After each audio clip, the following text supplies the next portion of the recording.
بڑی بلند ہے لیکن ہماری حرکتیں بڑی گھٹیا ہیں۔ میرا نبی ہمیں کس طرف بلا رہا ہے، ہم کس طرف جا رہے ہیں، ہمیں غور کرنا ہے۔ میرا نبی کن کے لیے رحمت للعالمین بن کے آیا تھا؟ وما ارسلناک الا رحمت للعالمین۔ کہ آپ مومنین کے لیے رحمت للعالمین تھے؟ نہیں، ہر ایک کے لیے شفیع تھے، رحمت بر ادائیں لے کر آئے تھے۔ آپ علیہ السلام کی یہی خواہش ہوتی، جس سے کوئی غلطی ہوئی وہ فوراً اللہ سے جا کر معافی مانگے۔ اس کا اور اللہ کا معاملہ ہے، وہ ڈائریکٹ اللہ سے رابطہ کرے اور جا کر اللہ سے معافی مانگے، اللہ اس کو ضرور معاف فرما دے گا۔ میرے محترم بھائیوں، عیسائیوں نے انسانوں کی غلطیوں کو کھولا، ان کے رازوں کو فاش کیا۔ کیسے کیا؟ انہوں نے درمیان میں بہت زیادہ واسطے ڈالے۔ کیسے ڈالے؟ اگر آپ سے کوئی غلطی ہو گئی ہے تو آپ کی کوئی معافی نہیں جب تک آپ پادری کے پاس نہیں جائیں گے، اور جب پادری کے پاس آپ جائیں گے، ان کے پاس جا کر اور ساری کہانی اور داستان سنائیں گے، اپنی خلوت و جلوت صبح و دوپہر شاموں کے جو گناہ ہے ان کے سامنے بیان کریں گے۔ وہ پھر ایک گرجے کے اندر بیٹھے گا اور اس میں بیٹھ کر آپ کی داستان، آپ کی کہانی کو سنے گا۔ لوگ بھی بیٹھے ہوئے ہیں، سب کے سامنے راز کھولے جا رہے ہیں۔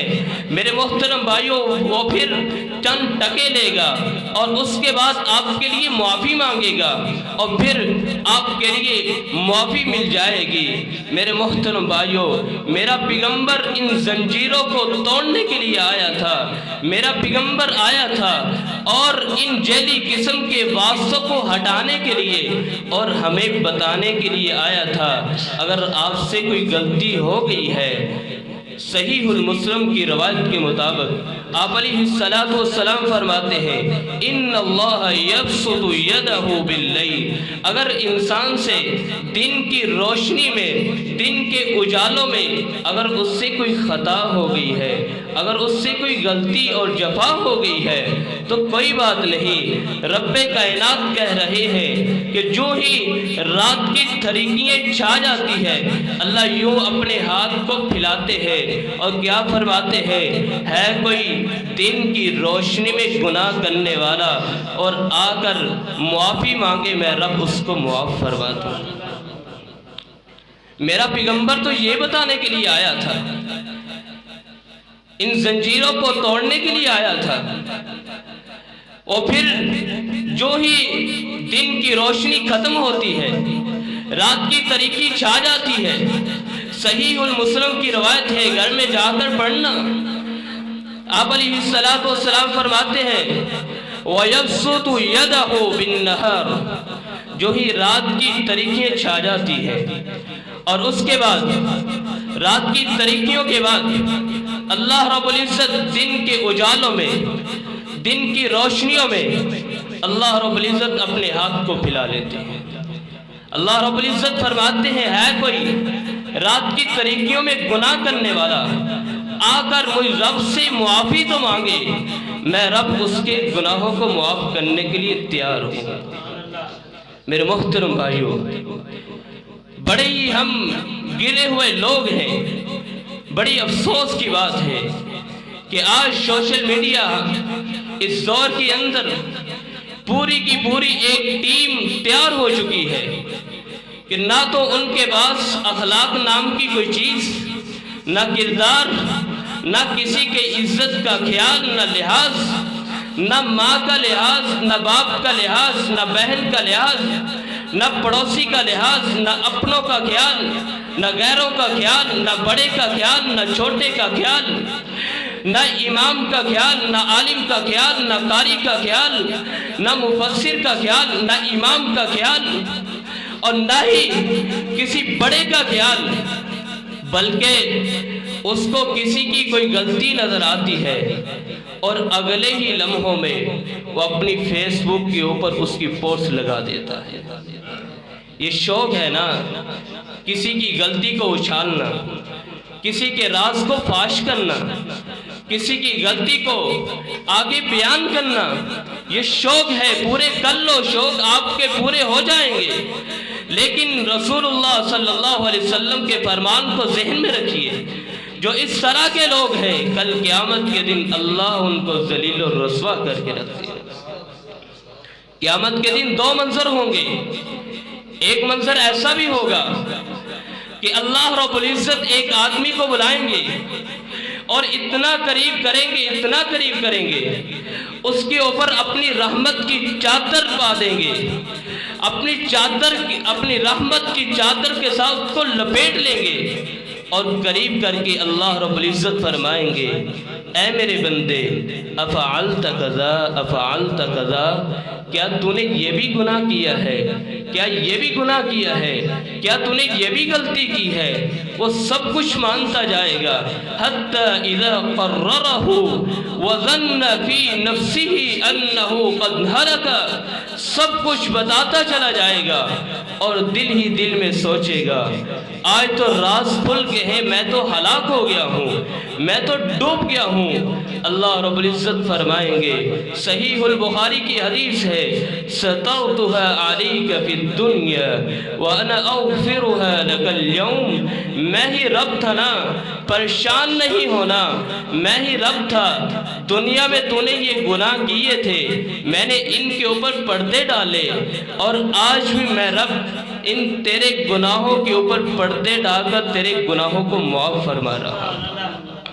وَأَنَا أَغْفِرُهَا لَكَ الْيَوْمِ، لیکن یہ پروٹوکول، یہ اعزاز کیسے ملا؟ کب ملا؟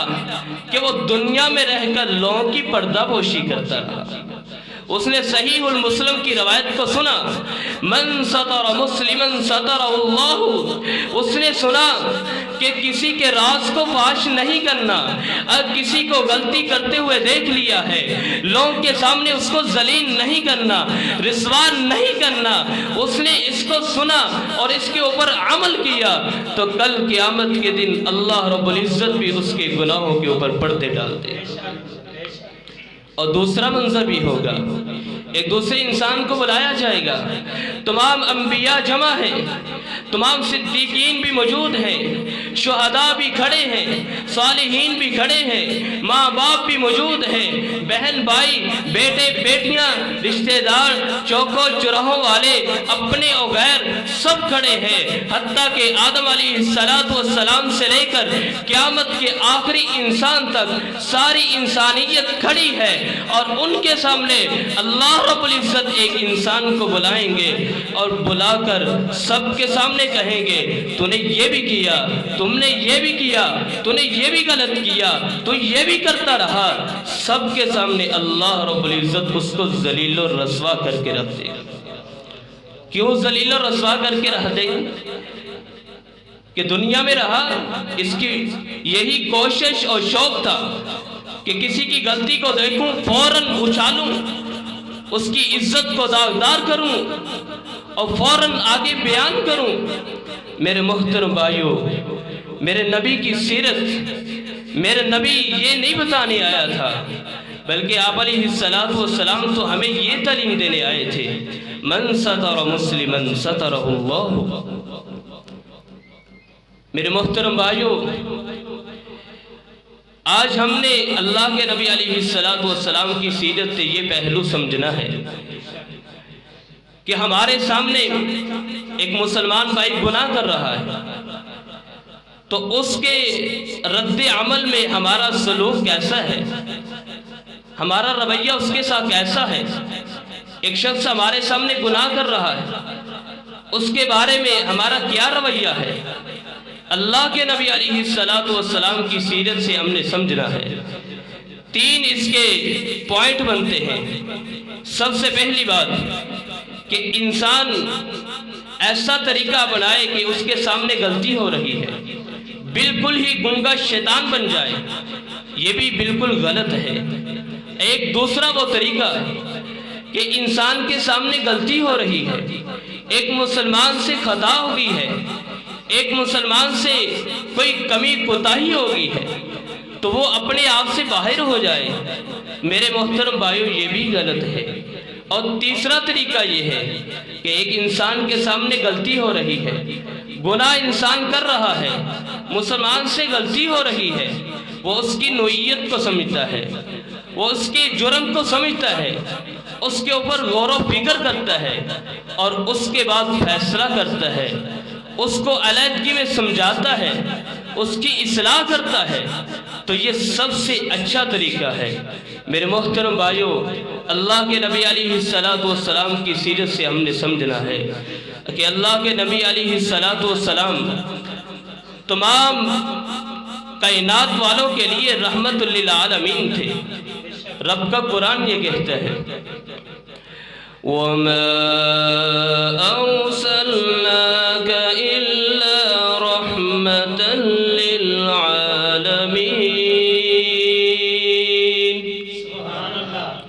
اور ایک دوسری آیت میں اللہ رب العزت فرماتے ہیں کہ وہ نبی جو ہم نے بھیجا ہے تمہارے ہی نفسوں میں سے، وہ مومنین کے لیے رؤوف نہیں ہے بلکہ سارے کائنات کے انسانوں کے لیے، گنہگاروں کے لیے بھی، مومنین کے لیے بھی۔ رب تعالیٰ قرآن میں ارشاد فرماتے ہیں لَقَدْ جَاءَكُمْ رَسُولٌ مِّنْ أَنفُسِكُمْ عَزِيزٌ عَلَيْهِ مَا عَنِتُّمْ حَرِيصٌ عَلَيْكُمْ بِالْمُؤْمِنِينَ رَءُوفٌ رَحِيمٌ۔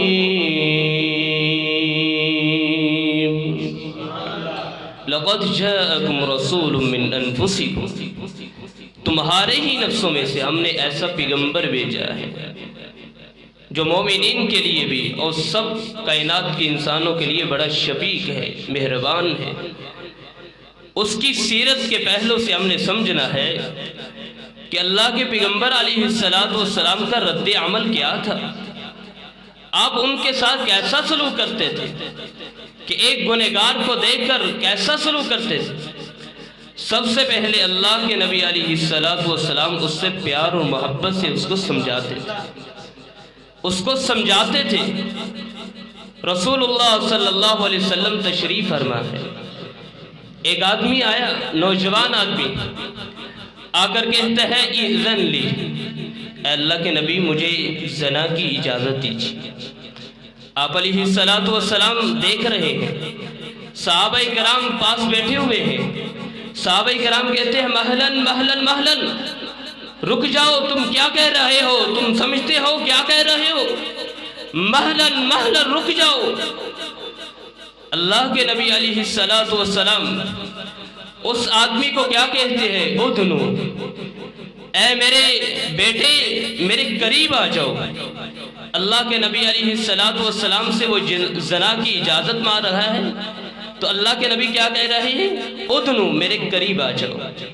اللہ کے نبی علیہ السلام اپنے قریب بٹھاتے ہیں اور اس کے سر پر ہاتھ رکھتے ہیں اور بڑی پیار اور محبت کے ساتھ اس سے پوچھتے ہیں تو جس چیز کی مجھ سے اجازت مانگ رہا ہے، اتحبہ لأمک اتحبہ لبنتک، اگر یہی اجازت کوئی اور آدمی آ کر مجھ سے مانگے تیری ماں کے لیے، اور کوئی اور آ کر مجھ سے اجازت مانگے تیری بہن کے لیے، بیٹی کے لیے، کیا تو اس چیز کو پسند کرے گا؟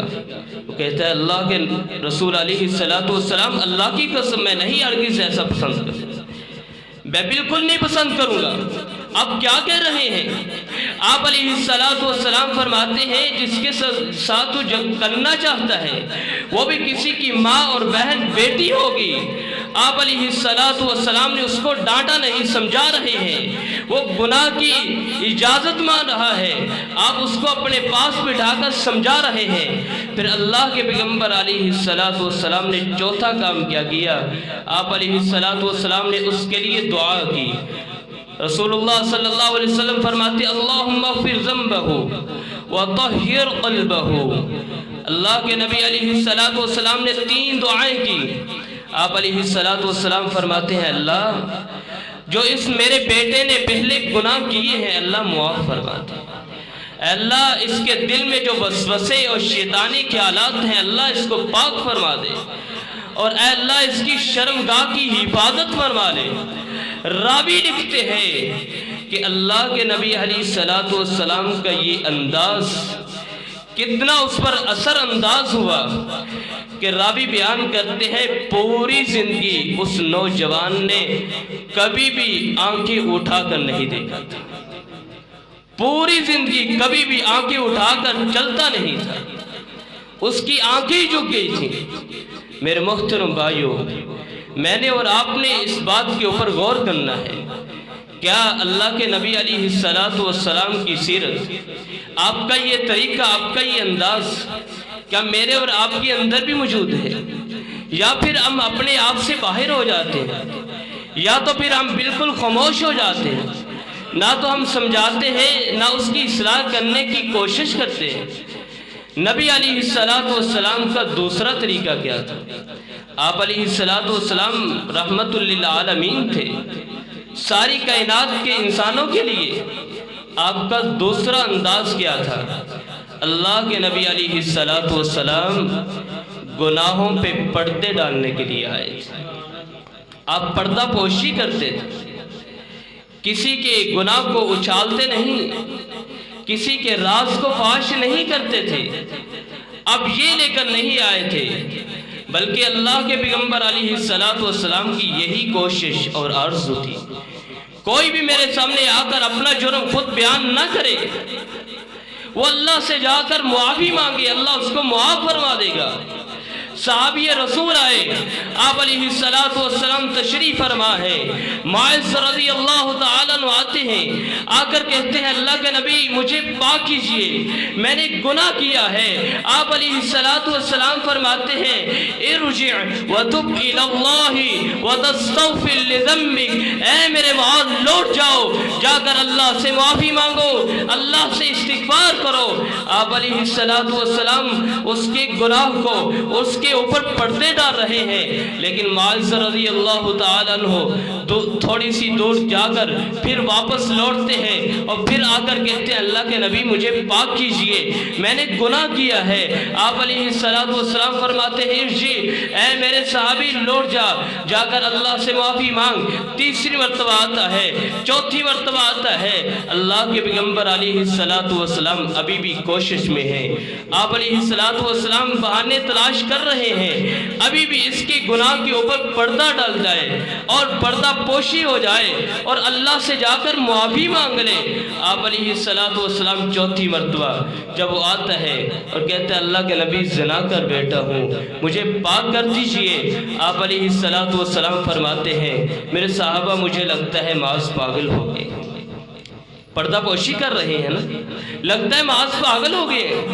صحابہ کرام کہتے ہیں اللہ کے نبی نہیں۔ آپ علیہ السلام فرماتے ہیں شاید اس نے شراب پی لی ہو، نشہ کر لی ہو، اس لیے ایسی باتیں کر رہا ہے۔ صحابی رسول کھڑے ہو کر اس کے منہ کو سونگھتے ہیں، کوئی اس طرح کی بدبو نہیں۔ آپ علیہ السلام فرماتے ہیں معاذ شاید تم نے گناہ نہ کیا ہو، پوری بدفعلی نہ کی ہو، شاید تم نے چھوا ہو، بوسہ لیا ہو، اس کی قربت اختیار کی ہو، پوری بدفعلی نہ کی ہو، لوٹ جاؤ اللہ سے معافی مانگو۔ جناب معاذ رضی اللہ تعالیٰ عنہ کہتے اللہ کے نبی نہیں، میں نے گناہ کیا ہے۔ آپ علیہ السلام 6 مرتبہ کوشش کی اور 7ویں مرتبہ بھی کوشش کرتے ہیں۔ جب اس کو رجم کیا گیا، صحابہ کرام نے باتیں کی، آپ علیہ السلام نے خطبہ دیا، آپ فرماتے ہیں معاذ کے بارے میں کوئی اس طرح کی باتیں نہ کرو۔ معاذ نے ایسی توبہ کی ہے کہ وہ اللہ کی جنت میں نہروں کے اندر گوتے لگا رہا ہے، اور میرے معاذ نے تو ایسی توبہ کی ہے کہ اس کی توبہ ایک قبیلے کے اندر بانٹ دی جائے تو قبیلے کے سارے افرادوں کے گناہ معاف کر دیے جائیں گے۔ میرے محترم بھائیو، اللہ کے پیغمبر علیہ السلام پردہ پوشی کرنے کے لیے آئے۔ آپ کا یہ طریقہ تھا، آپ کا یہ انداز تھا کہ 7 مرتبہ کوشش کی کہ میرا صحابی واپس جا کر اللہ سے معافی مانگ لے، اس کا اور اللہ کا معاملہ ہے۔ لیکن اس صحابی کو چین نہیں آیا، اس نے کہا نہیں، اللہ کے نبی نے تربیت ہی ایسی کی ہے اس لیے تو اللہ رب العزت کا قرآن یہ ارشاد فرماتا ہے لَقَدْ جَاءَكُمْ رَسُولٌ مِّنْ أَنفُسِكُمْ عَزِيزٌ عَلَيْهِ مَا عَنِتُّمْ حَرِيصٌ عَلَيْكُمْ بِالْمُؤْمِنِينَ رَءُوفٌ رَحِيمٌ۔ وہ پیغمبر رؤوف الرحیم ہے، گنہگاروں کے لیے بھی مومنین کے لیے بھی۔ وہ تو پردہ پوشی کرنے کے لیے آیا تھا، وہ یہ نہیں کہنے کے لیے آیا تھا کسی کی غلطی کو دیکھو فوراً اچھال دو، اس کو ذلیل کر دو۔ میرے پیغمبر کا یہ طریقہ نہیں تھا۔ میں نے اور آپ نے غور کرنا ہے کہ آج اسی سیرت کے اوپر ہم چل رہے ہیں، کیا یہی میرا اور آپ کا طریقہ ہے؟ میرے پیغمبر کا تیسرا طریقہ سنیے۔ آپ علیہ السلام کسی گنہگار کو مایوس بھی نہیں کرتے تھے، کسی گنہگار کو مایوس نہیں کرتے تھے۔ آپ علیہ السلام مایوسی پھیلانے کے لیے نہیں آئے۔ وہ طبیب ہی طبیب کیا ہے جو مریض کو مایوس کر دے؟ وہ عالم و فقیہ کیا ہے جو کسی گنہگار کو اللہ کی رحمت سے مایوس کر دے؟ میرے محترم بھائیوں، مایوس نہیں کرنا چاہیے۔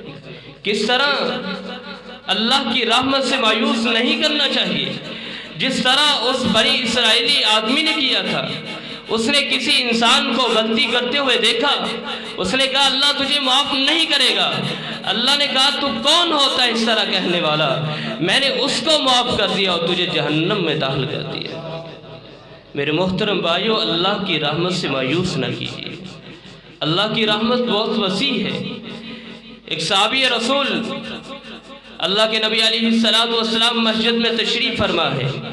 ایک صحابی آتے ہیں، آ کر کہتے ہیں اللہ کے نبی علیہ السلام میرے اوپر حد نافذ کیجیے۔ آپ فرماتے ہیں آپ علیہ السلام نماز کا وقت ہوا، نماز پڑھی، نماز کے بعد بلایا اور صحیح البخاری کی حدیث کے مطابق آپ علیہ السلام اپنے گھر کی طرف جا رہے تھے۔ وہ صحابی رسول پیچھے آئے اور آ کر کہتے ہیں اللہ کے نبی گناہ کر بیٹھا ہوں، میرے اوپر حد نافذ کیجیے۔ آپ علیہ السلام فرماتے ہیں اے میرے صحابی، جب تو آج گھر سے نکلا تھا، اچھی طرح وضو کیا تھا اور تو نے میرے پیچھے مسجد نبوی میں نماز پڑھی تھی؟ وہ کہتا ہے جی اللہ کے نبی علیہ السلام۔ آپ علیہ السلام فرماتے ہیں اللہ نے وضو اور نماز پڑھنے کی وجہ سے تیرے گناہوں کو معاف فرما دیا۔ اللہ کی رحمت بہت وسیع ہے، یہ رب کا قرآن کہہ رہا ہے، کسی کی کہانی اور افسانہ نہیں ہے۔ قُلْ لِعِبَادِيَ الَّذِينَ أَسْرَفُوا عَلَىٰ أَنفُسِكُمْ لَا تَقْنَطُوا مِنْ رَحْمَةِ اللَّهِ إِنَّ اللَّهَ يَغْفِرُ الذُّنُوبَ جَمِيعًا إِنَّهُ هُوَ الْغَفُورُ الرَّحِيمُ۔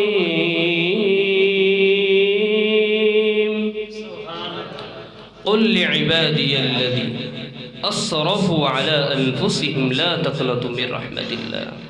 وہ لوگ جو اپنی جانوں پہ ظلم کر بیٹھے ہیں اللہ کی رحمت سے مایوس نہ ہو۔ اللہ کی رحمت بہت وسیع ہے۔ ایک صحابی رسول طبرانی کی حدیث ہے، رسول اللہ صلی اللہ علیہ وسلم تشریف فرما ہے۔ ایک صحابی رسول آتے ہیں، کہتے اللہ کے نبی میں نے بہت گناہ کیے۔ اللہ کے نبی دنیا کا کوئی ایسا گناہ نہیں جو میں نے نہ کیا ہو، ہر گناہ کیا ہے، ہر ایک کو دھوکہ دیا ہے اور کاروبار بھی ایسے کیے ہیں۔ آپ علیہ السلام فرماتے ہیں کیا تو نے لا الہ الا اللہ پڑھا ہے؟ کیا تو اقرار کرتا ہے؟ یعنی اس سے پتہ چلتا ہے وہ صحابی پہلے توبہ کر کے آیا تھا۔ جتنے بھی اللہ کے نبی علیہ السلام کی عدالت میں کیس آئے تھے وہ پہلے توبہ طائب ہو کر آئے تھے، پہلے اللہ سے معافیاں مانگتے رہے۔ لیکن یہ صحابی رسول آئے، آ کر کہتے ہیں اللہ کے نبی بہت زیادہ گناہ کیے ہیں، ہر گناہ کیا ہے۔ آپ فرماتے ہیں تو لا الہ الا اللہ تو نے پڑھا ہے؟ کہتا ہے جی اللہ کے نبی علیہ السلام پڑھا ہے۔ رسول اللہ صلی اللہ علیہ وسلم فرماتے ہیں لا الہ الا اللہ پڑھنے کی وجہ سے اللہ نے تیرے گناہوں کو معاف نہیں کیا بلکہ ان کو نیکیوں کے اندر تبدیل کر دیا۔ یعنی اللہ کی رحمت سے مایوس نہیں ہونا۔ مطلب کیا ہے کہ آپ نے گناہ کرتے رہے آپ، تو اب اللہ کی رحمت کی طرف آنا ہے تو پہلے گناہ کو چھوڑیں، پہلے اللہ سے توبہ کریں، معافی مانگے، اس گناہ کو چھوڑیں اور اس کے بعد آئیں گے نیکیاں کریں گے تو انشاءاللہ اللہ گناہوں کو بھی نیکیوں میں تبدیل کر دیں گے۔ میرے محترم بھائیو، اللہ کی رحمت بہت وسیع ہے، بہت وسیع ہے، اور اسی طرح رسول اللہ صلی اللہ علیہ وسلم کا یہ بھی طریقہ کار تھا۔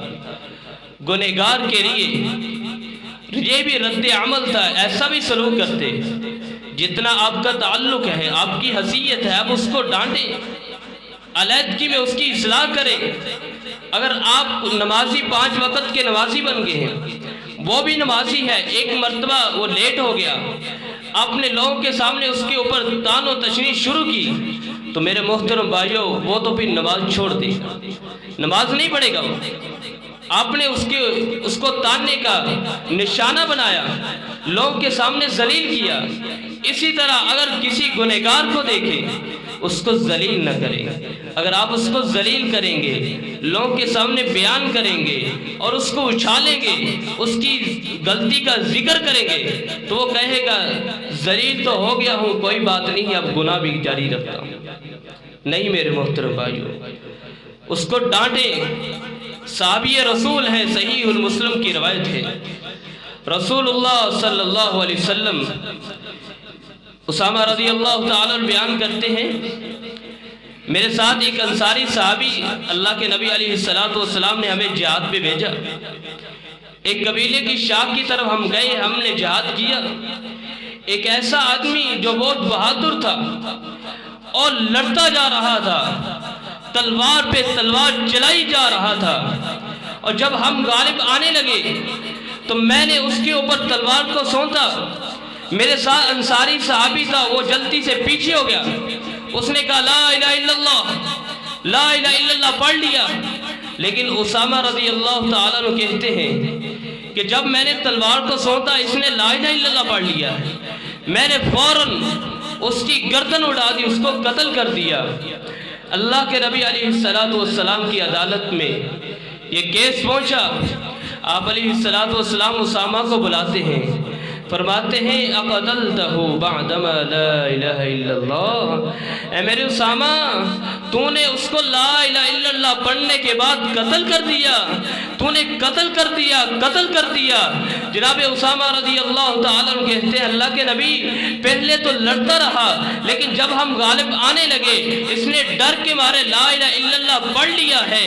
آپ علیہ السلام فرماتے ہیں اے میرے صحابی اشققت قلبہ، کیا تو نے اس کے سینے کو چیر کا اندر سے دیکھ لیا تھا، تمہارے ڈر کی وجہ سے پڑھ رہا۔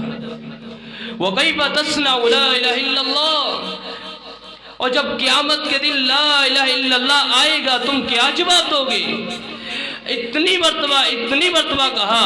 اسامہ رضی اللہ تعالیٰ عنہ کہتے ہیں اللہ کے نبی نے مجھے اتنا ڈانٹا کہ میرے دل میں یہ خواہش اور یہ بات آنے لگی کاش میں آج سے پہلے مسلمان نہ ہوا ہوتا اور نہ ہی میں جہاد میں جاتا، نہ ہی کوئی مسلمان میرے ہاتھوں سے قتل ہو جائے۔ میرے محترم بھائیوں، اللہ کے نبی علیہ السلام کی سیرت کو اپنانے کی آج بہت ضرورت ہے، خاص کر یہ پہلو کہ آج گنہگار تر ہوتا چلا جا رہا ہے۔ کیوں ہو رہا ہے؟ ہمارا انداز، ہمارا رویہ ہی اس طرح کا نہیں ہے جس طرح کا اللہ کے نبی علیہ السلام کا تھا۔ گنہگاروں کے ساتھ، خطاکاروں کے ساتھ اس طرح کا طریقہ ہی نہیں ہے۔ اللہ رب العزت سے دعا ہے، اللہ رب العزت مجھے اور آپ کو اللہ کے نبی علیہ السلام کی اس سیرت کو اپنانے کی توفیق عطا فرمائے، خاص کر اس پہلو کو اپنانے کی توفیق عطا فرمائے۔ میرے محترم بھائیو،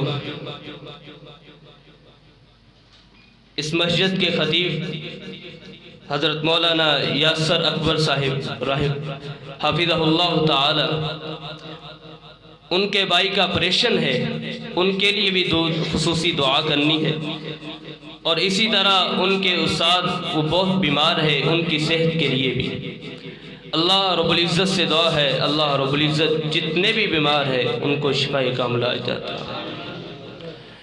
اللہم اشفنا واشف مرضانا ومرضى المسلمین، اللہم اشفنا شفاعا کاملا آجلا۔ جتنے بھی فوت ہو گئے ہیں اللہ سب کو معاف فرماتے ہیں۔